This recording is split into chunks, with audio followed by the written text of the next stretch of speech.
Hello दोस्तों, कैसे हैं आप सभी। माता रानी के सभी प्यारे भक्तों को जय माता दी। दोस्तों, मैं आया हूं माता रानी के पावन दरबार में और आज मैं इस वीडियो के माध्यम से आपको माता वैष्णो देवी जी के दर्शन और यात्रा से जुड़ी हर एक छोटी बड़ी जानकारी शेयर करूंगा। और अगर आप भी माता वैष्णो देवी जी की यात्रा पर आने की प्लानिंग कर रहे हैं तो दोस्तों ये वीडियो आपके लिए बहुत ही ज़्यादा हेल्पफुल होने वाली है। इस वीडियो में हम लोग जानेंगे कि आप कटरा तक कैसे पहुंच सकते हैं, यहाँ पर पहुंचने के बाद आपको होटल कहाँ और कैसे लेना है, यहाँ पर खाने पीने की क्या फैसिलिटी है, आप अपना आईडी कार्ड कहाँ से बनवा सकते हैं, यात्रा के लिए आप कौन सा मार्ग अच्छा रहेगा, किस मार्ग से आपको यात्रा करनी चाहिए, यात्रा के लिए घोड़े पालकी और हेलीकॉप्टर के क्या रेट हैं, इन सभी बातों को बहुत ही अच्छे और सही तरीके से बताऊंगा। तो पूरी जानकारी के लिए एक बार इस वीडियो को जरूर पूरा देखें, जिससे आपको बहुत ही अच्छे तरीके से सारी जानकारी मिल सके। तो चलिए शुरू करते हैं माता वैष्णो देवी जी की पावन यात्रा। जय माता दी।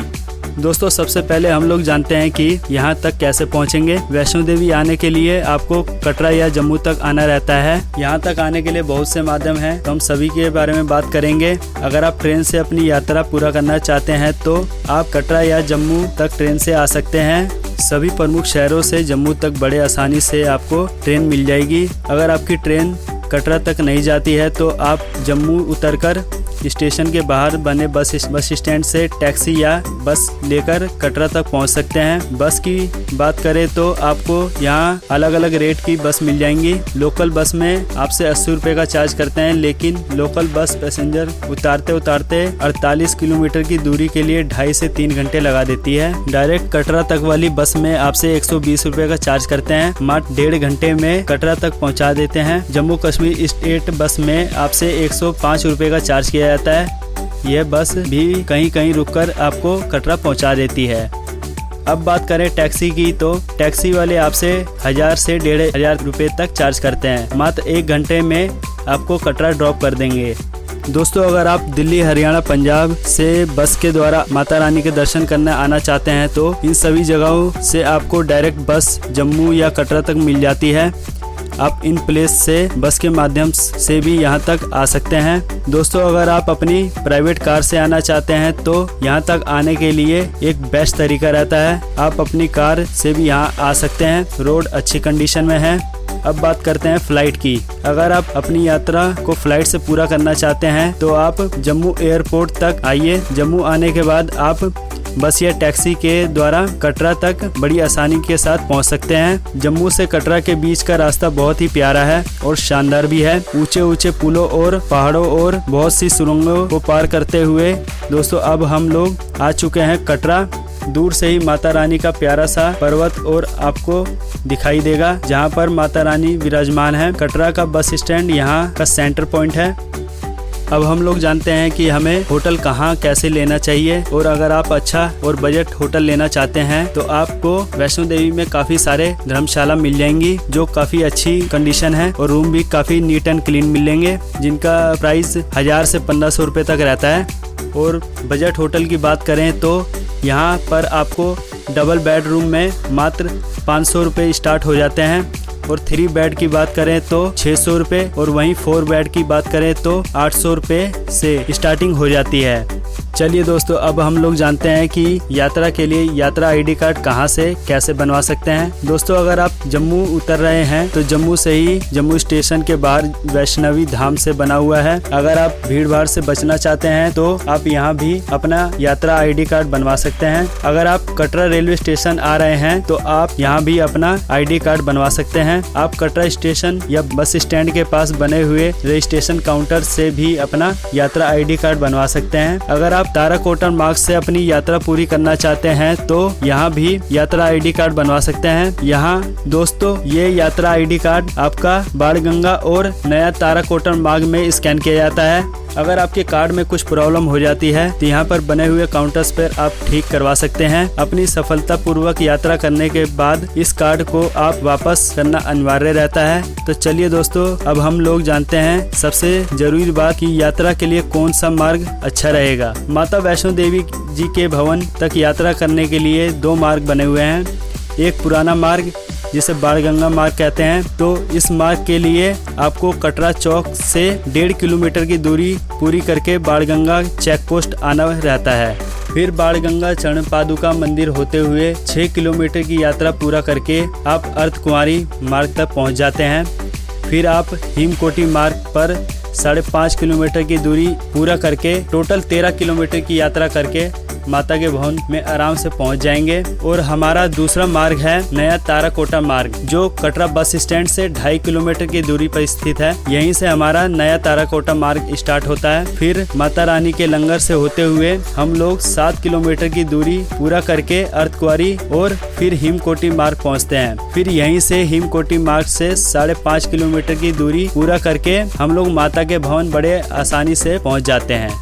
दोस्तों, अगर आप घोड़ा, पालकी और पिट्ठू से जाना चाहते हैं तो आप बाणगंगा मार्ग की यात्रा शुरू कर सकते हैं, क्योंकि इसी मार्ग से आपको घोड़ा, पालकी और पिट्ठू मिलते हैं। अगर आप घोड़े के रेट की बात करें तो अर्धकुंवारी तक आपको 650 और भवन के लिए आपको 1300 रुपए पे करने रहते हैं। वहीं पालकी के चार्जेस की बात करें तो अर्धकुंवारी तक 1800 और भवन के लिए आपको 3500 रुपए का चार्ज पे करना होता है। बच्चों के लिए ट्रॉली की बात करें तो अर्धकुंवारी तक 200 रुपए और वहीं भवन के लिए 350 रुपए का चार्ज किया जाता है। दोस्तों, अगर आप घोड़े, पालकी, भीड़ भाड़ से बचना चाहते हैं और साफ सुथरी यात्रा करना चाहते हैं तो आपके लिए ताराकोटा मार्ग सबसे अच्छा ऑप्शन रहता है। इस मार्ग पर घोड़े से बचकर चलने वाली प्रॉब्लम भी नहीं है और ना ही यहाँ कोई खड़ी चढ़ाई है। बहुत ही अच्छा और सुंदर मार्ग बना गया है। दोस्तों, पैदल यात्रा के लिए ये बेस्ट ऑप्शन है। आप अगर पैदल यात्रा करना चाहते हैं तो मेरी आपको यही एडवाइस है कि आप नया मार्ग ताराकोटा मार्ग से ही अपनी यात्रा शुरू कीजिए। तो दोस्तों, आज हम लोग इसी ताराकोटा मार्ग से अपनी माता रानी की पावन यात्रा पूरा करेंगे।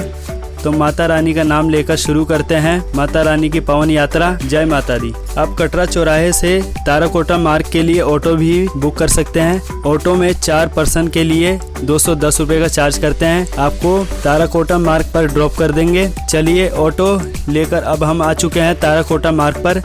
यहाँ पर आप अपना यात्रा ID कार्ड चेक कराइए और हम लोग चलते हैं माता रानी के भवन की ओर।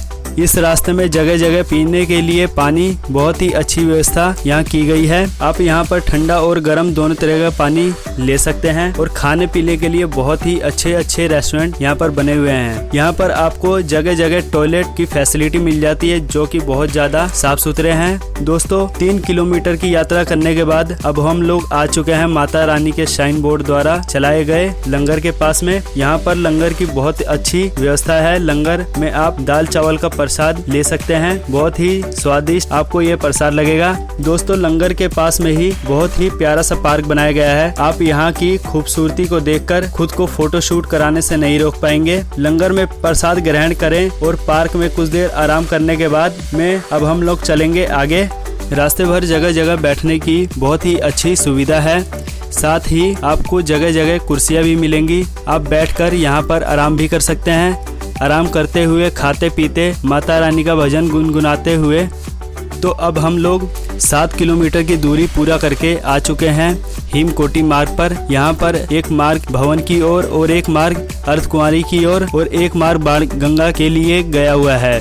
दोस्तों, अब हम लोग चलते हैं माता अर्धकुंवारी जी के दर्शन के लिए। अर्धकुंवारी के दर्शन के लिए यहाँ पर हमेशा वेटिंग रहती है। यहाँ पर आपको 12 से 24 घंटे और बहुत ज्यादा भीड़ होने पर आपको 48 घंटे की वेटिंग मिलती है। मेरी आपको यही एडवाइस है, आप अपना ग्रुप टाइम लेकर पहले ही माता वैष्णो देवी जी के दर्शन कर लें और फिर लौटते समय माता अर्धकुंवारी जी के दर्शन कर सकते हैं। तो दोस्तों, अब हम लोग फिर से हिमकोटी मार्ग होते हुए अपनी पैदल यात्रा शुरू करते हैं। दोस्तों, हिमकोटी मार्ग से ही आपको बैटरी कार मिल जाती है। बैटरी कार आप पहले ऑनलाइन भी बुक करा सकते हैं और ऑन द स्पॉट भी बुक करा सकते हैं। इस मार्ग पर घोड़े नहीं चलते, इसलिए यात्रियों के लिए बहुत ही ज्यादा अच्छा मार्ग है और ना ही यहाँ ज्यादा चढ़ाई है। बहुत ही साफ और अच्छा मार्ग बना हुआ है। रास्ते में खाने पीने के लिए शाइन बोर्ड द्वारा चलाए गए भोजनालय भी बने हुए हैं। यहाँ पर बहुत ही कम रेट में भोजन मिल जाता है। यहाँ पर चाय आपको मात्र 7 रुपए में मिल जाती है और साथ ही साथ यहाँ पर डोसा भी और काफी स्नैक्स भी मिल जाएगा।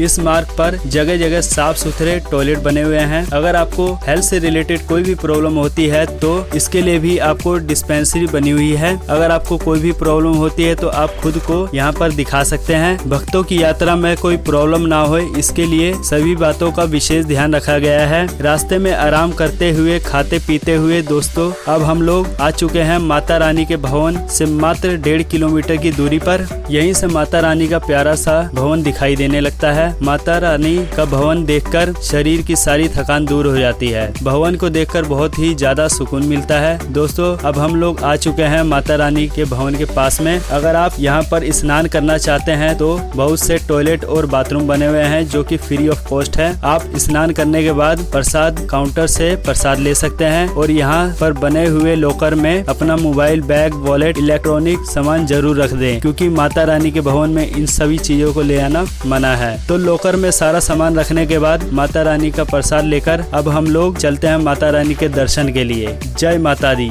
गुफा के अंदर माता रानी, गुफा के अंदर माता पिंडी के रूप में विराजमान है। आप गुफा में प्रवेश करें, अपनी मनोकामना मांगे, माता रानी के पिंडी के रूप में दर्शन करें। दोस्तों आप बहुत ही ज्यादा किस्मत वाले हैं जो माता रानी के दर्शन करने के लिए माता रानी ने आपको बुलावा भेजा था। आप माता रानी के दर्शन करने के लिए आए। दोस्तों आप गुफा में प्रवेश करें, अपनी मनोकामना मांगे, माता रानी के पिंडी के रूप में दर्शन करें। दोस्तों अगर आपको दर्शन करने के बाद रात हो जाती है तो आप रात को यहाँ रुकना चाहते हैं तो आप यहाँ पर काउंटर से कंबल ले लीजिए। कंबल के लिए आपको 100 रुपए का चार्ज पे करना होता है और जब आप कंबल को रिटर्न करते हैं तो आपको 100 रुपए वापसी रिटर्न दे दिए जाते हैं। दोस्तों यहाँ पर बने हुए भवन में भी आप रुक सकते हैं। यहाँ पर कलिका भवन, पार्वती भवन और बहुत से भवन बने हुए हैं। आपको यहाँ पर बेड की सुविधा भी मिल जाती है जिसके चार्जेस बहुत ही कम 120 रुपए रखे गए हैं। अगर बेड खाली हैं तो आपको यहाँ पर बेड भी मिल सकते हैं। अगर आप पहले अपने बेड को ऑनलाइन बुक करवाना चाहते हैं तो आप ऑनलाइन भी बुक करवा सकते हैं। डिस्क्रिप्शन में आपको ये लिंक मिल जाएगा। ये भी एक अच्छा तरीका रहता है। अगर आप चाहें तो माता रानी के दर्शन करने के बाद में तुरंत भैरव दर्शन के लिए जा सकते हैं। भैरव मंदिर 1 से 1.5 किलोमीटर की दूरी पर स्थित है, लेकिन ये चढ़ाई बहुत ही ज्यादा सीधी और खड़ी है। अगर आप पैदल यात्रा करना चाहते हैं तो पैदल चले जाइए, अदरवाइज आप घोड़े से भी यहाँ जा सकते हैं। घोड़े में आप 300-400 रुपए चार्ज करते हैं। और दोस्तों अगर आप चाहें तो आप रोपवे के द्वारा भी भैरव मंदिर जा सकते हैं। सुबह 7:30 बजे से रोपवे की सेवा शुरू हो जाती है और शाम को 4 बजे तक रोपवे की सुविधा चलती रहती है। आपको राउंड ट्रिप के लिए 100 रुपए तक चार्ज करना होता है। आप रोपवे की सहायता से आराम से भैरव मंदिर तक पहुंच सकते हैं। आप भैरव मंदिर के दर्शन करिए, अपनी मनोकामना मांगिए, भैरव बाबा आपकी मनोकामना जरूर पूर्ण करेंगे। भैरव घाटी से आप बहुत ही ज्यादा अच्छे और खूबसूरत नज़ारे देख सकते हैं। आपको यहाँ पर बहुत ही खूबसूरत शानदार नज़ारे देखने के लिए मिलते हैं। यहाँ आपको माता रानी का बहुत ही प्यारा और सुंदर भवन देखने के लिए मिलता है जिसकी सुंदरता मैं शब्दों में नहीं बता सकता। इसके लिए आपको माता रानी के दर्शन करने के लिए जरूर आना पड़ेगा। दोस्तों भैरव बाबा के दर्शन करने के बाद अब हम लोग चलेंगे नीचे। दोस्तों जब हम लोग रोपवे के द्वारा नीचे आते हैं तो हम लोगों को ऐसा लगता है कि हम लोग नीचे की तरफ खींचे चले आ रहे हैं। दोस्तों ये पल आपकी लाइफ का बहुत ही ज्यादा खुशनुमा पल होने वाला है, क्योंकि इस पल में आपको बहुत ही सुकून और शांति मिलेगी। तो सामने माता रानी का दरबार, बहुत ही सुंदर दरबार है और हम लोग माता के दरबार की तरफ खींचे चले आ रहे हैं। माता अर्धकुंवारी के दर्शन करने के लिए और बाण गंगा मार्ग या ताराकोटा मार्ग होते हुए कटरा जाएंगे और अपने होटल में आराम करेंगे। चलिए दोस्तों अब हम लोग जानते हैं यहाँ पर खाने पीने की क्या फैसिलिटी है। दोस्तों यहाँ पर बहुत ही ज्यादा अच्छा और स्वादिष्ट भोजन आपको मिलता है। मात्र 100 रुपए से थाली स्टार्ट हो जाती है। यहाँ पर बहुत ही ज्यादा अच्छे और साफ सुथरे भोजनालय बने हुए हैं। आप यहाँ पर बहुत ही अच्छे सही रेट में भोजन कर सकते हैं। चलिए दोस्तों अब सबसे जरूरी बात करते हैं बजट की।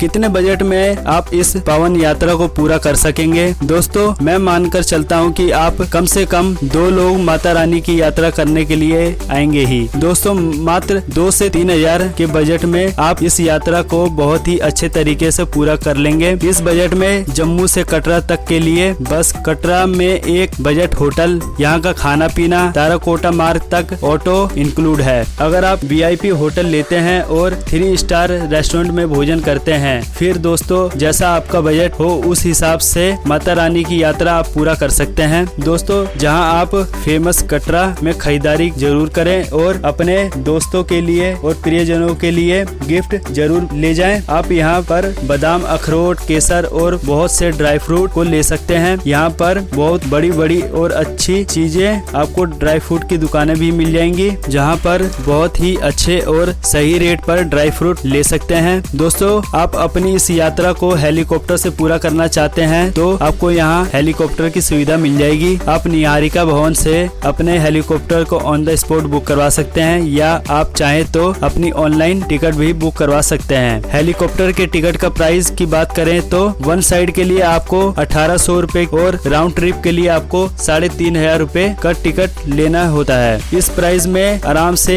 हेलीकॉप्टर की मदद से सांझी छत तक जा सकते हैं और वहां से आप 1 किलोमीटर की यात्रा पूरा करके माता के भवन तक आराम से पहुंच सकते हैं। दोस्तों इस वीडियो में हर एक छोटी बड़ी जानकारी दी गई है। अगर फिर भी आपकी यात्रा से रिलेटेड कोई भी क्वेश्चन रह जाते हैं तो आप कमेंट में पूछ सकते हैं। आपके कमेंट का बहुत जल्द रिप्लाई दिया जाएगा। दोस्तों आपको अगर वीडियो अच्छा लगा तो वीडियो को लाइक करना ना भूलें और आप किसी दूसरी वीडियो में खो जाएं उससे पहले चैनल को सब्सक्राइब कर लीजिए और साथ में बेल आइकन प्रेस करने के बाद नोटिफिकेशन जरूर क्लिक करें। आपकी यात्रा सफल, सुगम और मंगलमय हो। जय हिंद, जय भारत, जय माता दी।